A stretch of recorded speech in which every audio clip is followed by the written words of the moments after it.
नमस्कार दोस्तों, जय हिंद, वंदे मातरम। मैं आपके साथ जायसवाल सर। आप सभी का, प्रत्येक भाई बहन गृहिणी का, सभी का वेलकम, अभिनंदन है टीटी फैमिली शिक्षकों के परिवार जायसवाल कोचिंग सेंटर पर, पावर्ड बाई शिक्षा ही प्रकाश है।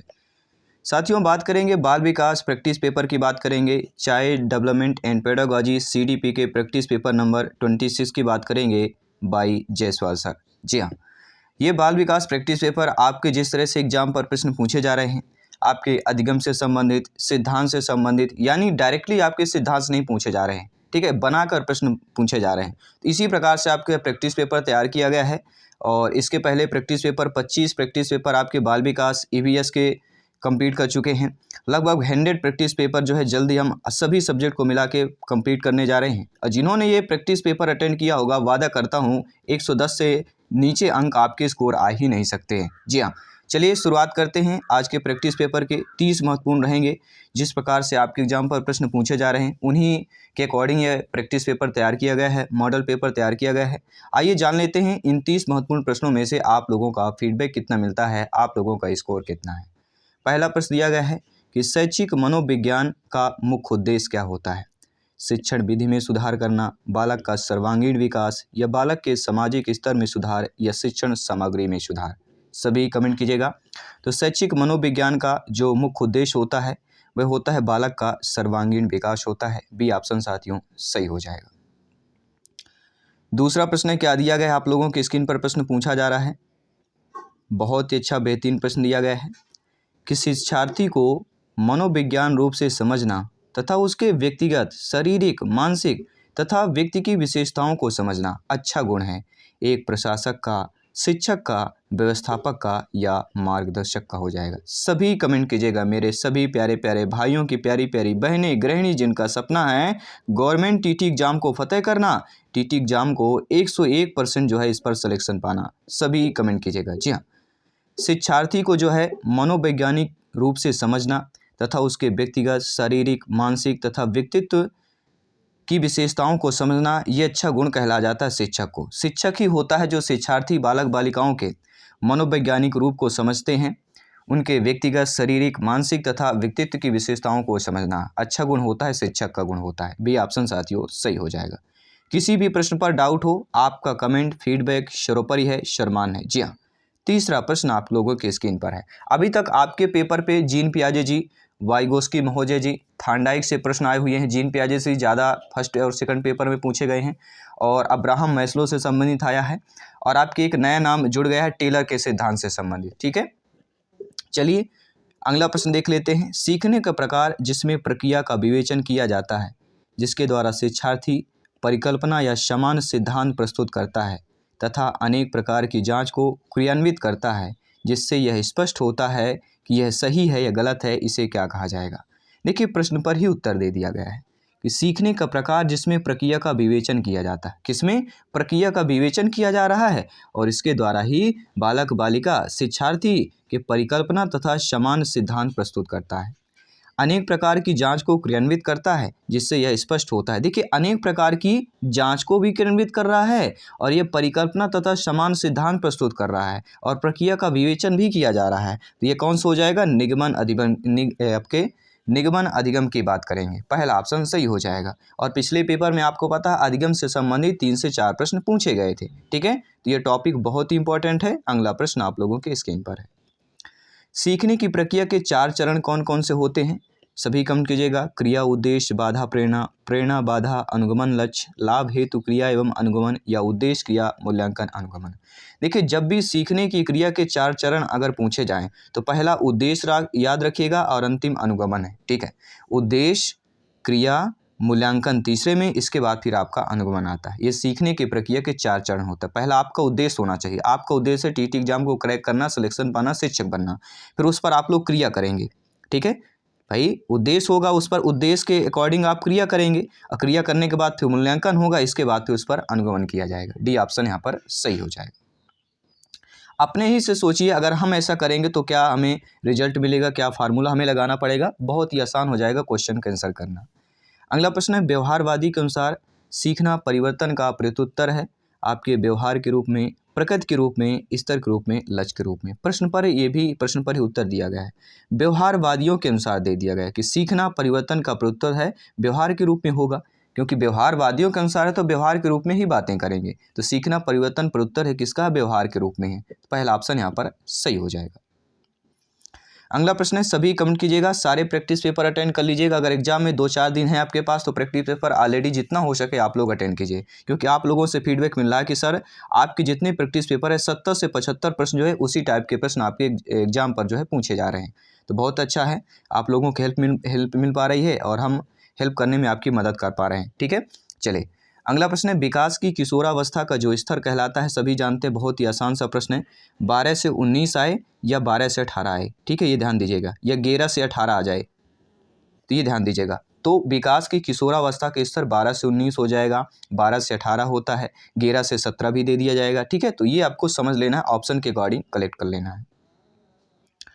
7वां प्रश्न दिया गया है कि विभिन्न अध्ययनों के आधार पर स्पष्ट हुआ है कि जन्म से 2 वर्ष तक बालक का विकास द्रुतगति होता है एवं वह धीमा हो जाता है। तो 2 वर्ष से किशोरावस्था तक, 3 वर्ष से किशोरावस्था तक, 4 वर्ष से किशोरावस्था तक या 5 वर्ष से किशोरावस्था तक। देखिए प्रश्न पर एक डायरेक्ट आपको हिंट दिया गया है कि 2 वर्ष तक बालक का विकास द्रुत गति से होता है, कि जन्म से 2 वर्ष तक बालक का विकास द्रुत गति से होता है एवं वह धीमा हो जाता है। तो किन अध्ययनों के आधार पर यह स्पष्ट हुआ है? 2 से किशोरावस्था तक की बात करेंगे।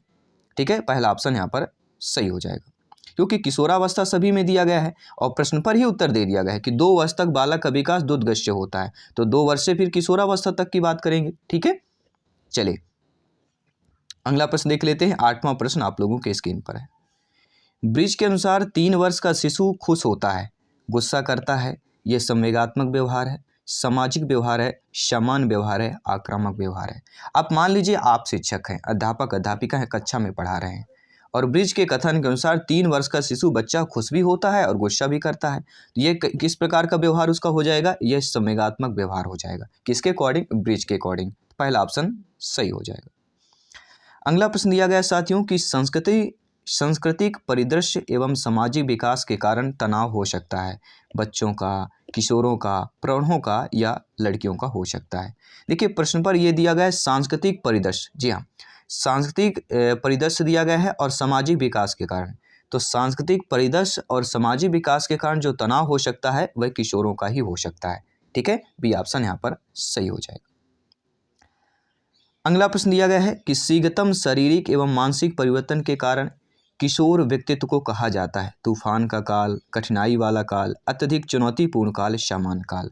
देखिए ये तीनों आपको ऑप्शंस जो है ABC दिया गया लगभग, ठीक है, लगभग एक ही जैसे लग रहे हैं, लेकिन प्रश्न को समझ लीजिएगा, उत्तर आपका करेक्ट हो जाएगा कि शीघ्रतम शारीरिक एवं मानसिक परिवर्तन के कारण किशोर व्यक्तित्व को क्या कहा जाता है? तूफान। क्योंकि शीघ्रता से कहते हैं ना, तूफान मंडरा गया, तूफान आ गया अचानक, मतलब शीघ्रता से क्या आती है? तूफान की बात करेंगे तो शीघ्रतम और तूफान का संबंध बहुत ही अत्यधिक है।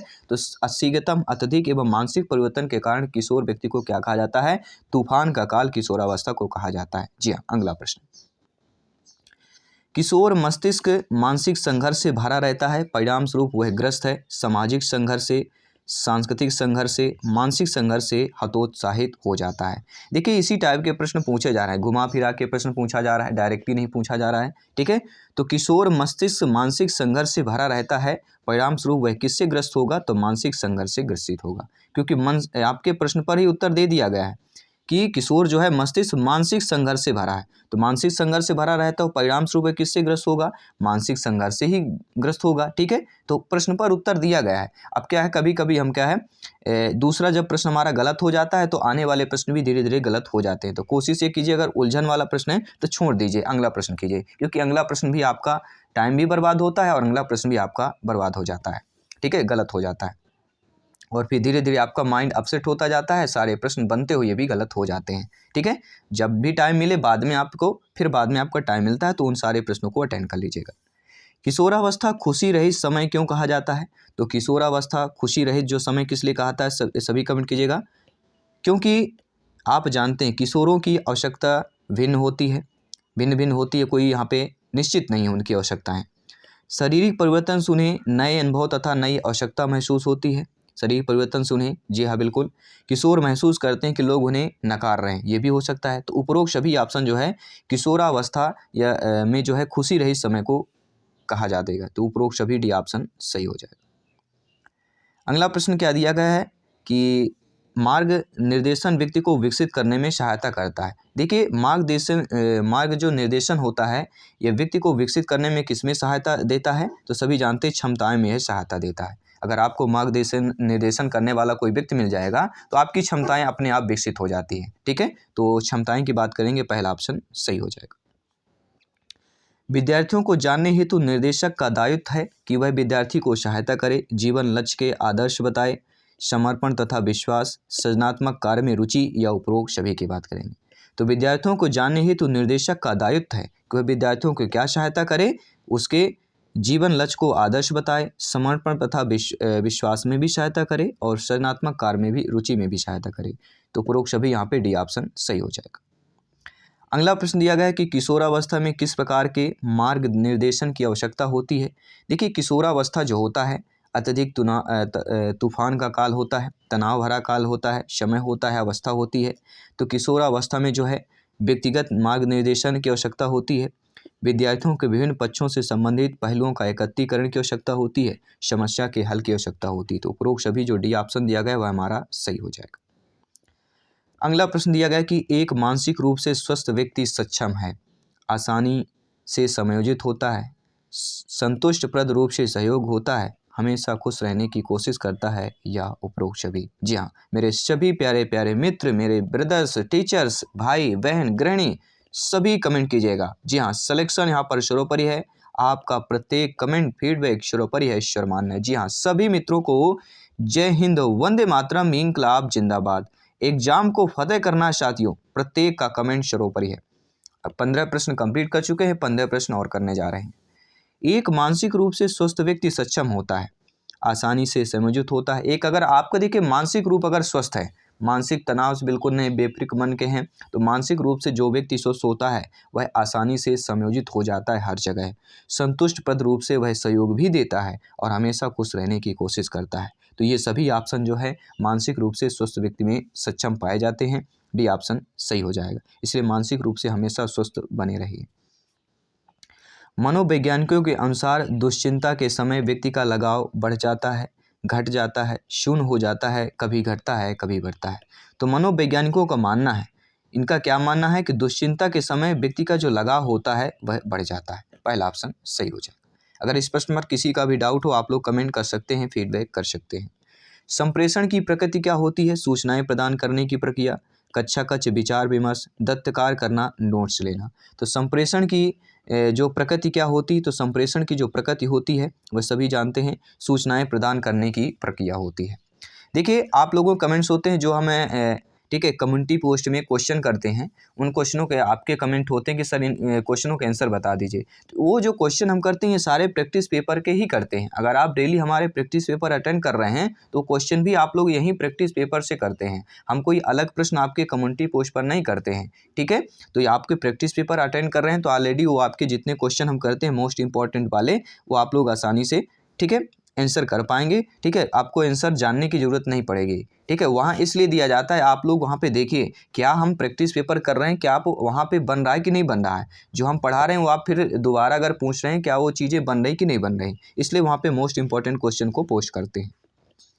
अगला प्रश्न है श्रेष्ठ संप्रेषण के सिद्धांत हैं, सूचनाओं की स्पष्टता, सूचनाओं का प्रसारण, पर्याप्त सूचनाएं या उपरोक्त सभी की बात करेंगे। देखिए श्रेष्ठ संप्रेषण के सिद्धांत की बात करेंगे, किसके? श्रेष्ठ संप्रेषण। संप्रेषण मतलब सूचनाओं का आदान प्रदान हो गया, लेकिन श्रेष्ठ संप्रेषण के सिद्धांत क्या होते हैं? सूचनाओं में स्पष्टता होनी चाहिए, सूचनाओं का प्रसारण और पर्याप्त सूचनाएं, ये तीनों जो हैं आपके श्रेष्ठ संप्रेषण के सिद्धांत हो जाएंगे। क्या क्या सिद्धांत हैं? सूचनाओं की स्पष्टता, सूचनाओं का प्रसारण और पर्याप्त सूचनाएं। D option is the right answer, correct answer हो जाएगा। अगला प्रश्न है कक्षा कक्ष में संप्रेषण के विभिन्न स्वरूप कौन से होते हैं? लिखित होते हैं, मौखिक होते हैं, सांकेतिक होते हैं, उपरोक्त सभी हो जाएगा। तो कक्षा कक्ष में संप्रेषण के जो स्वरूप होते हैं वो आपके लिखित रूप में भी होते हैं, मौखिक रूप में भी होते हैं, सांकेतिक रूप में भी होते हैं। जी हाँ, संप्रेषण जो सूचनाओं का आदान प्रदान होता है कभी लिखित में, कभी मौखिक में, सांकेतिक, इन तीनों रूपों में जो है स्वरूप में होता है। तो उपरोक्त सभी डी ऑप्शन हमारा सही हो जाएगा। अगला प्रश्न है आईसीटी से आशय क्या होता है? अंतर्राष्ट्रीय संप्रेषण तकनीक, भारतीय तकनीकी आयोग, सूचना एवं संप्रेषण तकनीक का आदान प्रदान। देखिए आईसीटी की बात करें, आईसीटी से आशय होता है सूचना एवं संप्रेषण तकनीक से होता है। थर्ड ऑप्शन यहाँ पर सही हो जाएगा। आईसीटी का फुल फॉर्म क्या होता है? Information and communication technology. क्या होता है आईसीटी का full form? Information and communication technology. और जो आपका एक एकत्रित या समूह शब्द है जो तकनीकी उपकरणों और संबंधित संसाधनों जैसे संचार उपकरणों के बारे में बताता है। अगला प्रश्न है आईसीटी का उपयोग किया जाता है प्रदत्त विश्लेषण में, प्रदत्तों की संख्या में, सूचनाएं एकत्रीकरण में या उपरोक्त सभी में। अब देखिए भेड़ बकरियों की तरह आप उपरोक्त सभी वाला ऑप्शन सभी में मत कीजिएगा। जी हाँ, कहते हैं ना भेड़ एक जहाँ पर एक तक चलती है, जैसे हमें देखिए एक लालच सी आ जाती है। आप निगेटिव में मत लीजिएगा जो शब्द बोल रहा हूँ, ठीक है? ऐसा होता है, हम देखते हैं कम्युनिटी पोस्ट में भी देखते हैं जो ज़्यादा आता है बस उसी में हम कमेंट करते हैं। तो दूसरों को देख के नहीं चलना है, अपने मानसिक शक्ति से, अपने विचार से, जो आपने पढ़ा है, अपने बुद्धि से आपको कमेंट करना है, फीडबैक करना है और स्कोर पर आंसर करना है, किसी और दूसरे से नहीं करना है, ठीक है? तो आईसीटी का उपयोग जो किया जाता है वह प्रदत्त विश्लेषण में किया जाता है, ठीक है? चलिए आइए इसको डिटेल से समझ लेते हैं। आईसीटी उपकरणों का प्रयोग जिम्मेदार के साथ तथा बिना किसी भेदभाव को सूचना को ढूंढने, अन्वेषित करने, विश्लेषित करने और उनका आदान प्रदान करने तथा प्रस्तुत करने के लिए प्रयोग में लाया जाता है। अगला प्रश्न है साथियों कि निम्नलिखित में से कौन सा कंप्यूटर का भाग नहीं है? सीपीयू भाग है, कीबोर्ड भाग है, मॉनिटर भाग है, ठीक है? ये सारे हमें कंप्यूटर में लगेंगे तभी हमारा कंप्यूटर चल जाएगा पूरी तरह से। लेकिन स्कैनर ना होगा तो ऐसा नहीं है कि कंप्यूटर नहीं चलेगा। तो स्कैनर कंप्यूटर का भाग नहीं होता है, ठीक है? स्कैनर एक क्या होता है? आउटपुट होता है कि इनपुट होता है? सभी लोग बताइए, स्कैनर हमारा जो इनपुट में आएगा कि आउटपुट में आएगा? नीचे कमेंट करके बताइए। जी हाँ, स्कैनर जो होता है वह आउटपुट में आएगा या इनपुट में आएगा? सभी कमेंट करके बताइए। जी हाँ, तो यहाँ पे सी ऑप्शन जो है कंप्यूटर का भाग नहीं होगा, बाकी सीपीयू, कीबोर्ड और मॉनिटर ये तीनों कंप्यूटर के भाग हो जाएंगे। अगला प्रश्न है शिक्षा में कंप्यूटर निम्न में से प्रयुक्त किया जाता है? शोध उपकरण के रूप में, शिक्षण अधिगम मशीन के रूप में, प्रबंध उपकरण के रूप में, उपरोक्त सभी में। देखिए शिक्षा में कंप्यूटर जो है प्रयुक्त किया जाता है वह शोध उपकरण के रूप में भी किया जाता है, आपका जो पहला ऑप्शन दिया गया है, और शिक्षण अधिगम मशीन के रूप में भी और प्रबंध उपकरण के रूप में भी किया जाता है। तो उपरोक्त सभी यहाँ पे डी ऑप्शन आपका सही हो जाएगा। अगला प्रश्न है किशोरावस्था में सामाजिक विकास का लक्षण क्या होता है? समान रुचियाँ अधिक होती हैं, समूह के प्रति उत्पन्न भक्ति भावना, मैत्री संबंधों में अत्यधिक कमी या अपने वयस्क समूह के साथ निष्क्रिय साझेदारी। देखिए किशोरावस्था में सामाजिक विकास के लक्षण दिए जाए, देखिए यहाँ पे निष्क्रिय दिया गया, कमी दिया गया और समान रुचियाँ अधिक होती हैं, सामान्य दे दिया गया। ये तीनों किशोरावस्था में हमें नहीं लग रहा है कि ये तीनों होंगी, क्योंकि तूफान जैसी अवस्था में ये कैसे आएंगे? ये शब्द फिट ही नहीं हो सकते हैं। तो किशोरावस्था सामाजिक विकास का जो लक्षण कहलाएगा वह हमारा कहला जाएगा समूह के प्रति उत्पन्न भक्ति भावना। जी हाँ, ठीक है, तूफान वाला भक्ति भावना बिल्कुल ये हमारा एक पॉजिटिव है। तो किशोरावस्था में जब तूफान के काल में पॉजिटिव चीज़ें ही संभव है, ठीक है? तो हमारा जो बी ऑप्शन दिया गया, क्योंकि सामाजिक विकास का लक्षण पूछा जा रहा है तो समूह के प्रति उत्पन्न भक्ति भावना जो है किशोरावस्था में सामाजिक विकास का लक्षण हो जाएगा, बी ऑप्शन सही हो जाएगा। और आपके अकॉर्डिंग लग रहा है कोई और ऑप्शन है तो आप लोग बता सकते हैं। देखिए किशोरावस्था आयु वर्ग के सदस्य सामाजिक परिपक्वता ग्रहण कर लेते हैं, अर्थात उनमें सामाजिक संयोजन की योग्यता, सहयोग के आधार पर कार्य करने की योग्यता एवं इच्छा दूसरों के लिए अपनी रुचियों का बलिदान, सामाजिक रीति रिवाजों के अनुसार कार्य करने की लालसा, सामाजिक उत्तरदायित्व की क्षमता, मैत्री भावना आदि विकसित हो जाती है। और इस अवस्था में देखते होंगे कोई भी अगर चीज़ करना है, ठीक है, ग्रुप में तो काफ़ी चीज़ें हैं, एकजुट होते हैं और करते भी हैं, ये भावनाएं भी उत्पन्न होती हैं। अगला प्रश्न है निम्नलिखित में से कौन सा लक्षण किशोरावस्था का नहीं है? देखिए आप जानते हैं यौन ग्रंथियों में परिवर्तन होता है किशोरावस्था में, शारीरिक शक्ति में वृद्धि होती है, संवेगात्मक अस्थिरता आती है, संवेगात्मक के अस्थिरता होती है, स्थिरता नहीं होती है। संवेगात्मक कैसा होता है? किशोरावस्था में अस्थिरता होती है।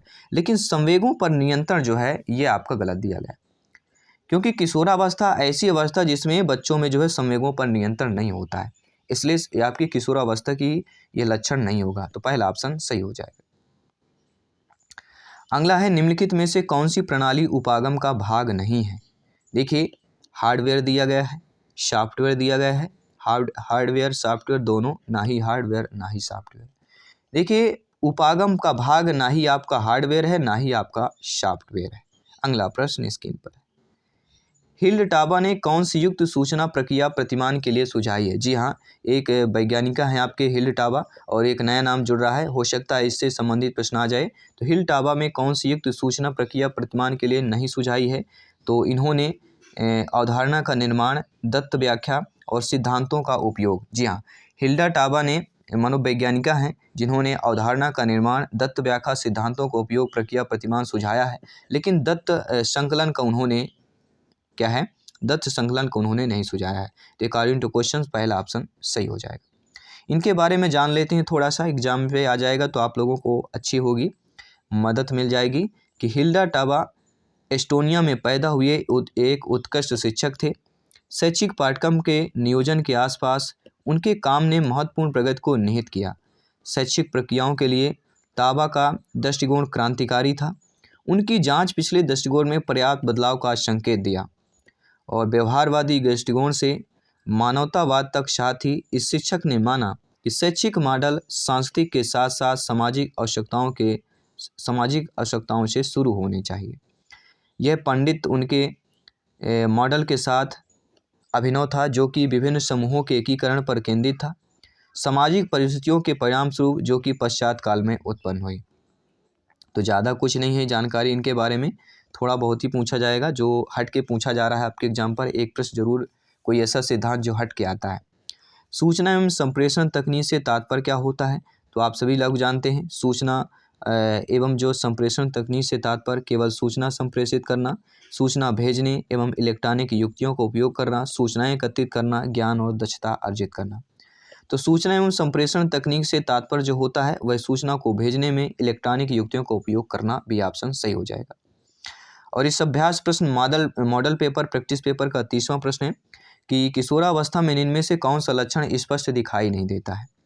देखिए, किशोरावस्था में जो है अमूर्त चिंतन, तर्क शक्ति अपेक्षाकृत अधिक योग्यता और अध्ययन को केंद्रित करने की अधिक दक्षता, ये तीनों जो है किशोरावस्था के लक्षण स्पष्ट दिखाई देते हैं। लेकिन जो मूर्त चिंतन, जी हाँ, अमूर्त चिंतन तो होता है, लेकिन मूर्त चिंतन जो है किशोरावस्था का लक्षण स्पष्ट नहीं दिखाई देता है। तो ये रहे टॉप 30 प्रश्न बाल विकास, शिक्षा शास्त्र, चाइल्ड डेवलपमेंट एंड पेडागोजी के। आई होप सभी प्यारे मित्र अच्छे तरीके से समझा होगा, आपने फीडबैक किया होगा, अधिगम से संबंधित, मूल्यांकन से संबंधित, और आपके ईपी पालाव, थार्नडाइक, जीन पियाजे जी, वाइगोस्की, ठीक है, इनसे संबंधित एक एक प्रश्न जरूर पूछा गया, तो इनको सिद्धांत को अवश्य पढ़ लीजिएगा। बाकी इसकी वीडियो भी ऑलरेडी अपलोड कर दी गई, तो जाइए विजिट कीजिए, देखिए, अपनी तैयारी को बेहतर कीजिए। जल्दी मिलते हैं नेक्स्ट क्लास पर। धन्यवाद सभी का।